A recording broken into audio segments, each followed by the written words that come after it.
You are Locked On Houston Cougars Postcast, part of Locked On Sports Houston on the Locked On Podcast Network. Your team every day.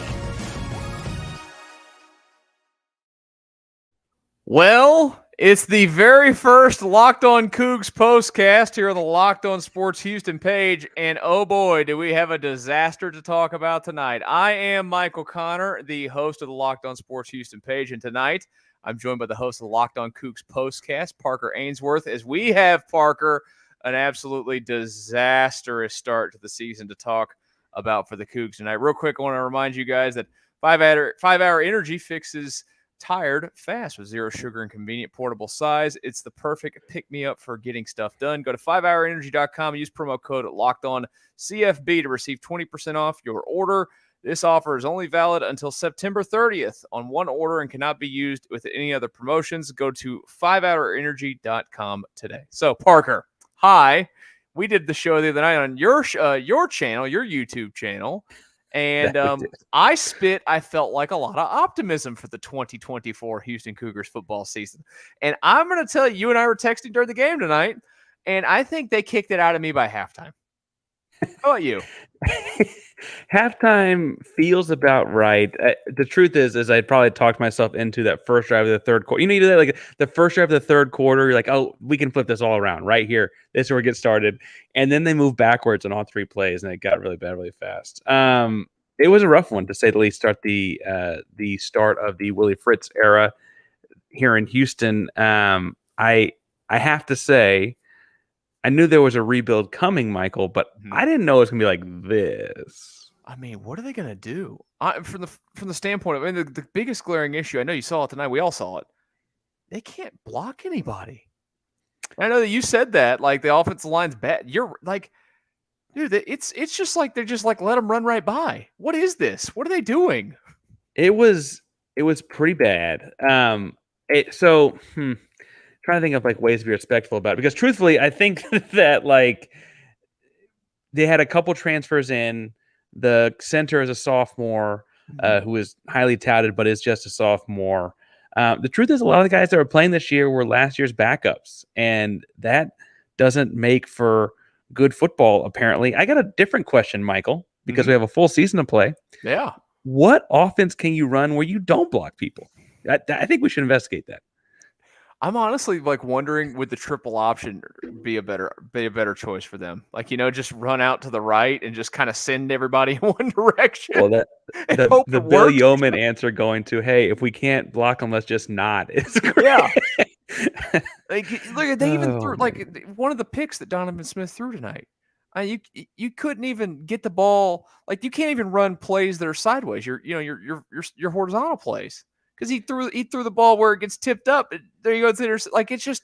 Well, and so I want to ask you about Donnie, because people act like I'm way too positive about him by saying he's just kind of, middle of the road, maybe slightly above average even. He's not a world beater or anything like that, but I think he gets a lot of the burden because of the team not being great.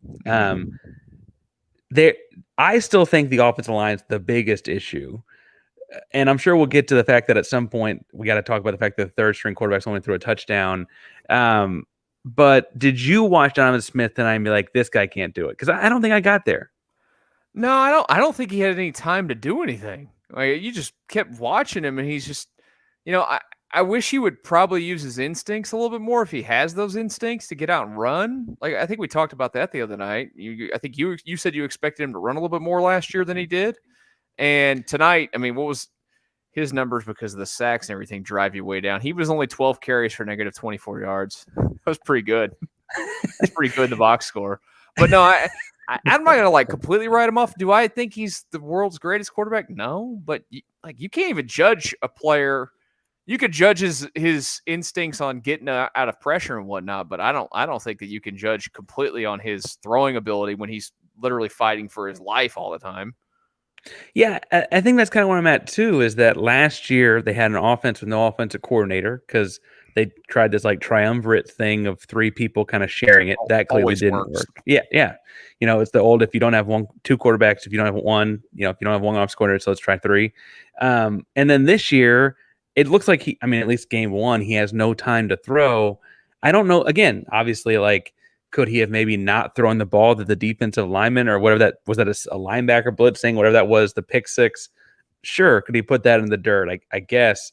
But he was, undoubtedly frazzled, razzled, all that. If you, just as a human being, if you're getting that much pressure all game, like, you're going to make a couple bad decisions because you feel like the walls are caving in around you, right? Like, that just feels natural.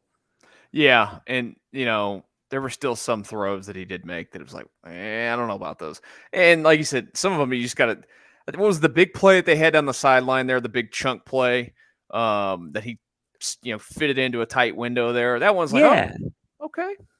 He had Muse had to come all the way across the field. The short guy transferred in from Georgia. And frankly, I thought Muse at times looked all right. That was one of the few big plays that didn't get called back for holding or anything, honestly. We didn't talk about the penalties in this game. Oh, man, both sides. Yeah, that was a rough game. I've got down here on my stat sheet, Houston had 10 penalties for 74 yards. Less than optimal. I was trying to pull it. 6 for 48 for UNLV, 10 for 74 for U of H. That's just – it looked like a first game. I will say that. Yeah. There's been some of these games this weekend that haven't been that bad, but it felt like a first game of the season, like the entire time. First game of a career, it felt like, for a lot of people, honestly. And look, I should stress, because I talked to some UNLV folks throughout the week on Locked On Coogs. We need to apologize to that guy that we were talking about the other night that you had on. Who was apparently like way optimistic, and you're like, I don't know.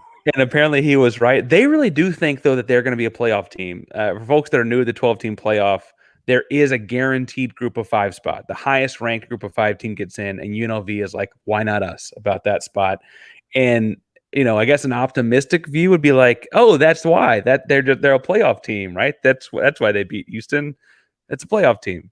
Hey, look, at the end of the day, Houston could end up playing like 4 playoff teams this year then, right? There you go. Just saying. You're going to play OU next weekend. You're going to play a couple of Big 12 opponents, and you played UNLV. Who else is UNLV's schedule? Just pull it up. I don't know about their chances of getting the playoff. Do you have any idea who their best opponent is outside of U of H? As far as Power 4 school goes, only because I have it pulled up already, they got Kansas and Syracuse. Oregon State. Oregon State, I guess, technically is. Are they in the conference still? I don't even know. What are they in? I don't. They used to be a good. I think the other team in their conference that would be good is Boise State, right? We're kind of used to Boise State being a pretty strong group of 5 teams. So, I can see, after watching them play, if that quarterback just got to campus in June, why they feel like, with some more time on task, he'll be okay. But we'll talk about positive in a second, because I'm going too far down that tangent, Michael. But I feel like Houston's offense was its own problem a lot of the way. They couldn't block anybody. Couldn't block anybody at all, and they just could not move the football. And then when they tried to, like you said a minute ago, penalty after penalty as well, which made it a huge problem. This is the Locked On Coogs Postcast here tonight, Saturday night, after the 27-7 loss to UNLV. I am Michael Connor. That's Parker Ainsworth. You hear him on the Locked On Coogs Postcast. That is a daily podcast that you guys should absolutely be checking out. And, of course, subscribing to the YouTube page as well. Let's talk about the positives. Parker might have some positives. I don't know if I have any positives. We'll talk about them here in just a second on the Locked On Coogs Postcast. Right now, though, let's talk about Factor. Fuel up with Factor's no prep, no mess meals. Meet your wellness goals thanks to the menu of chef-crafted meals with options like Calorie Smart, Protein Plus, and Keto. Factor's fresh, never frozen meals are dietitian approved and ready to eat in just 2 minutes. So no matter how busy you are, you'll always have time to enjoy nutritious, great tasting meals. Make today the day you kickstart a new healthy routine. What are you waiting for? With 35 different meals and more than 60 add-ons to choose from every week, you'll always have new flavors to explore. You can crush your wellness goals this September with dietitian-approved meals and ingredients that you can trust. Head to factormeals.com/lockedoncollege50 and use code LOCKEDONCollege50 to get 50% off your first box plus 20% off your next month. That's code LOCKEDONCollege50 at factormeals.com/lockedoncollege50 to get 50% off your first box plus 20% off your next month while your subscription is active. One more message before we get back to our Cougs talk.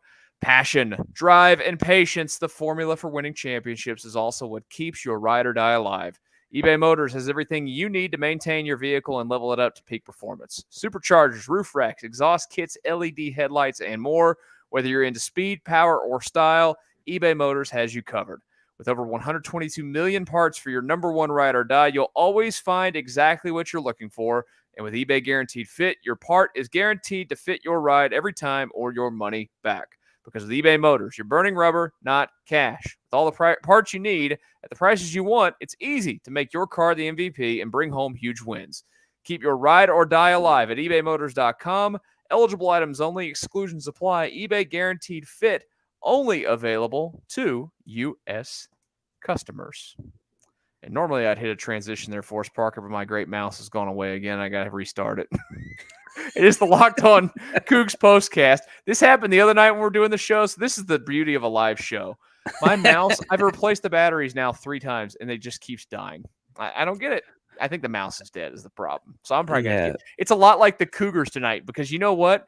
Let's go right into positive talk. Transition. I was coming into the season hoping to have optimism for them that this would be a fun season. You know, second season in the Big 12, new coach, one that we can all get behind. It seems like we talked about it the other night. Running that professional type of atmosphere program, more mature, like let's go, let's do this thing. He's had all the success in the world. And tonight, it was just felt like nothing was good. So I ask you, because you are the Coug of the Cougs, what was positive about it? Was there anything positive in this game? Well, I will say, so like coming into the game, I was saying I thought Houston would win something in the 30s. I think I said between 31 and 35. I ended up finishing at about 35-28. Obviously, the offense did not go as planned. But I would say that, I was saying they scored about 28. They scored 27, and one of those touchdowns was defensive. I feel like for a high-powered offense, and folks that don't watch UNLV much, this is like basketball on grass kind of stuff. The go-go offense is just that. It goes and goes, right? I do think that holding them to 20 offensive points is something worth mentioning because that's kind of their bread and butter, scoring a lot of points. I thought A.J. Halsey looked all right on the defensive side. He had 5 tackles, a pick with a big return afterwards, a couple of punishing hits on those tackles too. It's good to have those kind of things to look on. I thought questions he might have had about some of those Tulane transfers that followed Willie Fritz stepping up to the big time, like Keith Cooper and stuff like that. Like they looked every bit the part. And correct me if I'm wrong, Michael, because you've watched a lot of football in your life as well. I don't think I guess mathematically, I don't think the reason they lost this game is because they gave up 27 points, right? Like the issues to me felt offensive. Yeah, for sure. And so I guess that would be my positive is the defense. Am I off base there? What are you drawing out of? No, I don't think you're wrong by any means. Look, I mean, it's not like, and I don't know about you, my box score, I was going to have the stats for the UNLV quarterback, and now on ESPN's wonderful website, it literally keeps saying there's no stats for any of the offensive players. They've just removed it. I don't think he threw for a lot in the game.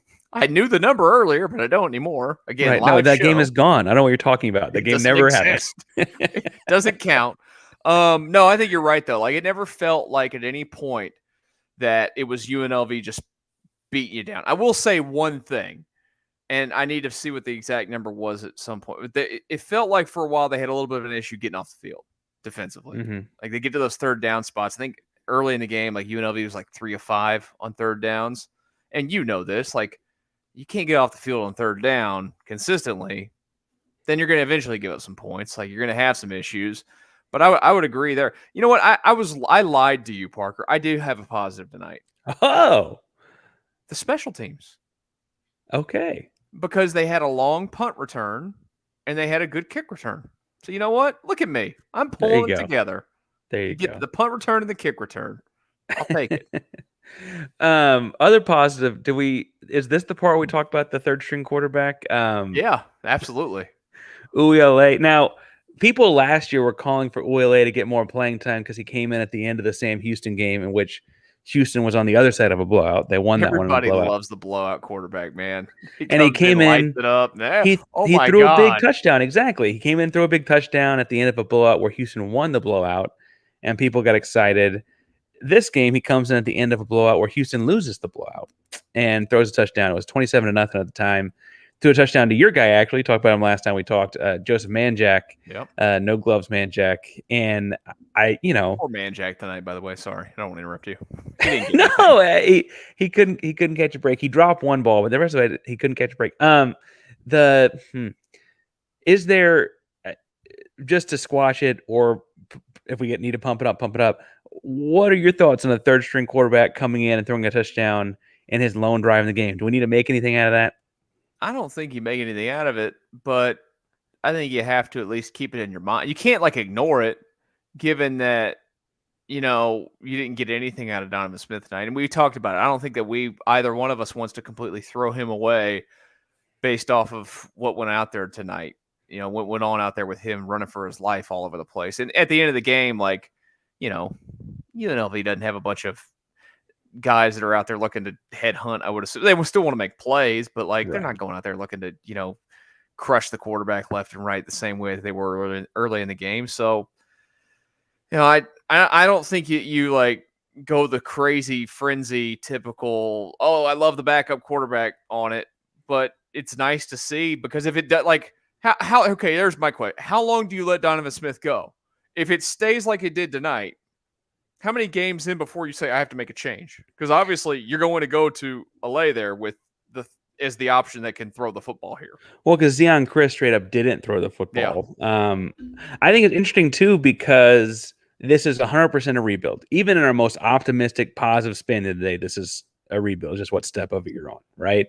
And Donovan Smith has 11 games left here, right? Do you at some point invest in a younger guy? Does it help your program to get a younger guy? Or in modern college football, does it matter because you've got a freshman coming up that's, the Carlisle kid is from Ridgepoint High School, and you've got a year behind him, Keyshawn Henderson's a top-rated athlete or whatever, and they say he could play quarterback, and you've also got the transfer portal. Does any of it matter? Or do you start putting time and effort into a younger guy than Donovan? Because this season may be a wash faster than we realized. I mean, I think it's something that's worth thinking about. You're right. You can't, if you get to the point where it's I don't want to be overly negative in our segment of positivity here, but let's say they start off 0-4. That means they lost to Rice. Oh God, that's 2 years in a row. The Rice game. I forgot the Rice games there. No, you're not going to start 0-4. There's no way. There's no way. 1-3. 1-3. You got to think about it though. You have to at that point. There's no way. I'm curious with you. Do you think that the roster at all dictates or screams that they should be looking, simply when we're game one? I'm asking you this question. I'm sorry, but for the team next season, is it a freshman that's coming in, or do they need to be transfer portal kings? I really don't know which way they should go. Well, I have a name in mind for the portal. But well, I've been sure years because I've got one too. No, I honestly thought, even though Zion Chris was known at Louisiana as a run guy, he transferred in to be the backup here, and presumably take the reins at some point. I thought he'd get to throw a pass, yeah. And he didn't. To my, I don't remember. And like I said, the stats are there's something funky with the stats. I really thought he'd throw at least one. I think. Oh, I'm interested to hear your name. I don't know if you do. We say on the count of 3. Florida imploded today, and God, did they? They'll be firing Billy Napier this year. Well, they'd be fine. And then they have some 5-star all everything kid from just outside of Houston that's a freshman on their roster. And so I'm like, do you tell that kid to come home? do you DJ Lagway? Do you tell him to come home? do something along those lines. I don't know, but you said you got a name. Who's your name? Oh, if you're this gonna do is that? just because it's personal. My stepmom is cousins with her cousin's kid plays at Oregon. His name's Austin Novosad. There you He's go. a Dripping Springs guy, and he's stuck up there. So I'm just saying, bring him home. There's a Texan up there just in Oregon just hanging He's out. a 4-star recruit. He picked Baylor over Oregon, and he sat behind Bo Nix last year, and he's going to sit again this year. Or not Bo. Yeah, Bo Nix. I don't know why I was doubting that. So, hey, look, we're just throwing it out there. We're just throwing names out there. You know what? The Locked On Coogs show and the Locked On Coogs Postcast, we're just going to put together an NIL package to get these guys home. I hear you're good for it. Oh, definitely. I'm loaded, man. Loaded. Absolutely loaded. Let's talk about, hey, you want to talk about the OU game? Sure. Okay. Why not? Let's talk about the OU game here in just a second on the Locked On Coogs Postcast.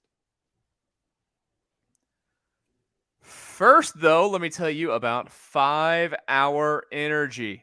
Every time, every once in a while you need a little bit of energy, whether it's that workout in the morning. I always am up in the mornings, getting my workout in. Some mornings I wake up, though, and I'm still not feeling it. I got to get myself a little energy boost, and I do that with 5 Hour Energy.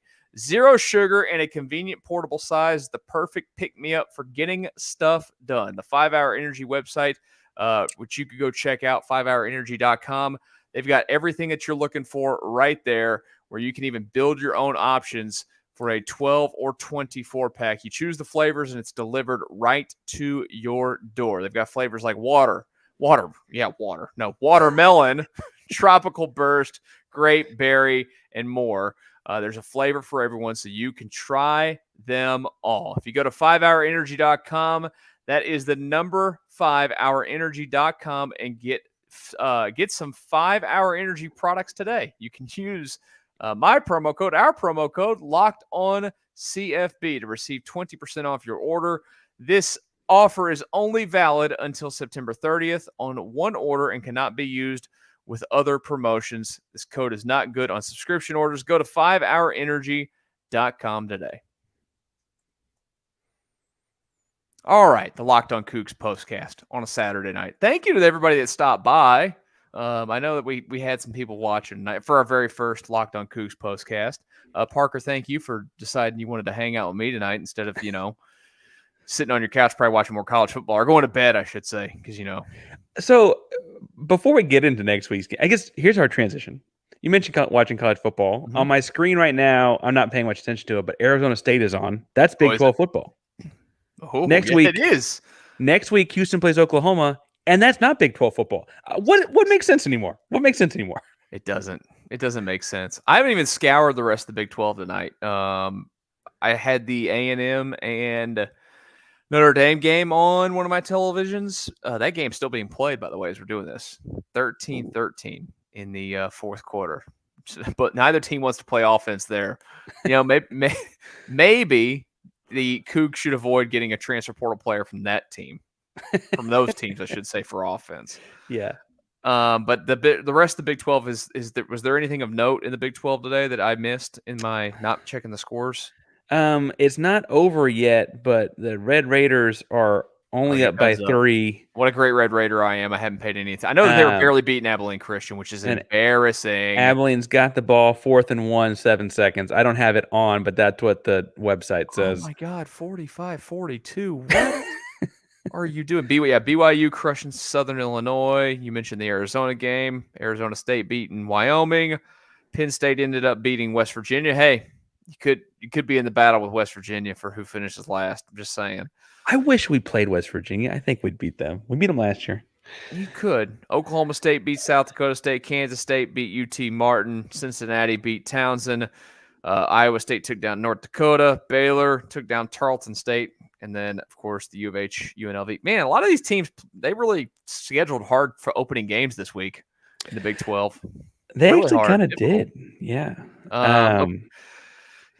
Houston did that for this week and next week. That's their thought. All right. So let's talk about it real quick. How bad is it going to be next week? Well, here's a positive spin. Maybe Oklahoma scored all of their points against Temple this week. They won 51-3. And now they have no more points to score. No more points to be scored in Norman next weekend. None of them. So I got to be honest. I've been down on Oklahoma since the coaching change. Yeah. And We talked about that the other night. I am the same. And I think they heard that or something like, hey, let's shut that dude up.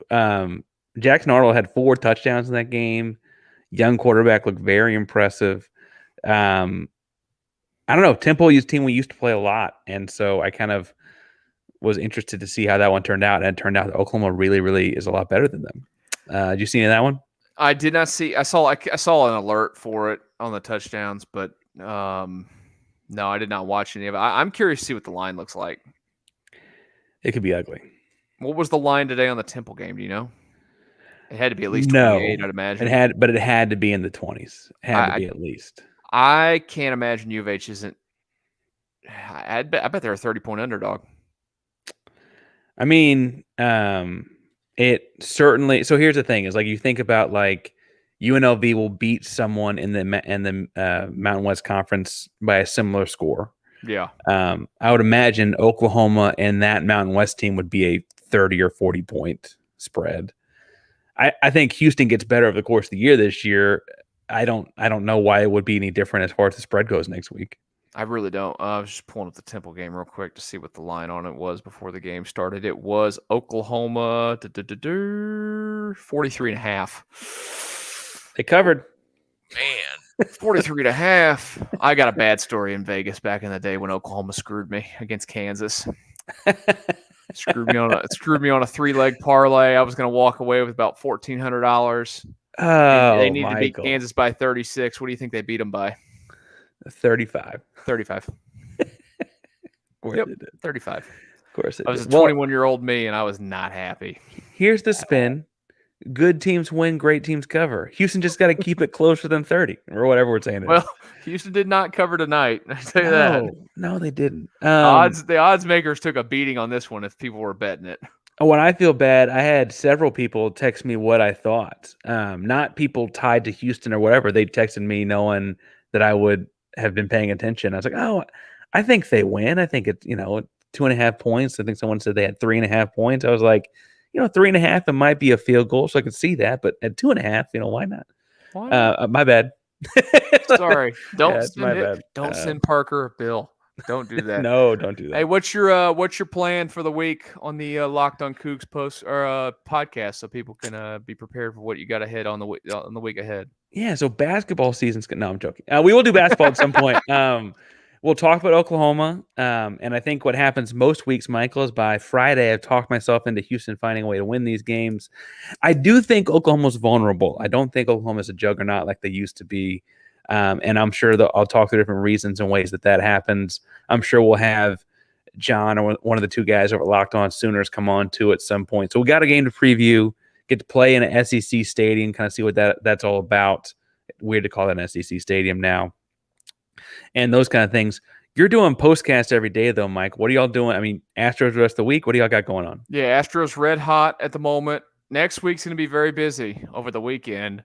Astros play every day this week, but Tuesday, so we'll be with you a couple of day games. Monday, day game, Labor Day. Day game again on Thursday. And then over the weekend, they play the Diamondbacks. And we have the Cougs as well against U of H. And then don't forget Sunday on the channel, first Houston Texans game of 2024. So I got a lot of games to react to. I'm going to be a very busy man. A lot of reactions. My head might explode. Let's just be honest. It might explode. It would. I'll tell you this. It'll explode if U of H beats OU next week. Let's do it. I'm back on. Let's do it. For good reason. Positivity. We're doing it. Thank you, Parker, for hanging out tonight. I appreciate it, man. You guys make sure to go check out his podcast every single day, Locked On Coogs. Go subscribe to his YouTube page as well. You guys have a great rest of your Saturday night. Go watch some more late night college football. And join me tomorrow after Astros and Royals on this channel, Locked On Sports Houston page, for the Locked On Astros postcast. Good night.